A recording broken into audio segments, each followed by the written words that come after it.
మానవుడు అన్నాక 10 మందికి ఉపయోగపడాలి. ఒక చెట్టు చూడు, అందరికి ఉపయోగపడుతుంది. చెట్టులో నువ్వు ఏ పార్ట్ అని ఎత్తుకో, యాదో దానికి తరుమవుతుంది. కాయలు తరుమవుతాయి, దాని కొమ్మలు తరుమవుతాయి, దాని ఆకులు తరుమవుతాయి, దాని మొదులు తరుమవుతుంది, ఏర్లు తరుమవుతాయి, అన్ని తరుమవుతాయి. అప్పుడు చెట్టే అంత ఉపయోగపడేటప్పుడు, కుక్కే అంత విశ్వాసంగా ఉన్నప్పుడు, అదే వేరే వాళ్ళని కాపలా కాసి దొంగలు రాకుండా చూసుకొని అన్ని రకాలుగా ఉండి దాని ప్రేమ విశ్వాసం అన్ని చూపించి వేరే వాళ్ళకు ఆనందాన్ని ఇస్తుంది, సెక్యూరిటీ రక్షణ కల్పిస్తుంది, ప్రేమను పంచుతుంది, అన్ని చేస్తుంది. మనిషిగా మనమేం చేస్తాం, మనం క్వశ్చన్ చేసుకోవాలి కదా, నేను యువనికి ఉపయోగపడతాడా, నా వల్ల యువనికి లాభం అవుతుంది, నా వల్ల నేనేమైనా జ్ఞానాన్ని పంచుతానన్నా, డబ్బును పంచుతానన్నా, హాస్యాన్ని పంచుతానన్నా, ఇంకో రకంగా ఏదో రకంగా నేను ఉపయోగపడతానా లేదనేది మనం బేరీ చేసుకోవాలి.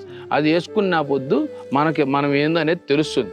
అప్పుడు మనం ఏం పట్టుకోవాలా, ఏం వదిలేసుకోవాలో కూడా తెలుస్తుంది. ఈ మనం అట్లా స్వయంగా మనల్ని మనమే పరీక్షించుకొని మనలో మనమే శోధన చేసుకుంటాం చూడు, అట్లా వాళ్ళే ఆధ్యాత్మికంగా ముందుకు పోతారు. అట్లా వాళ్ళకి ధ్యానం అనేది అబ్బుతుంది.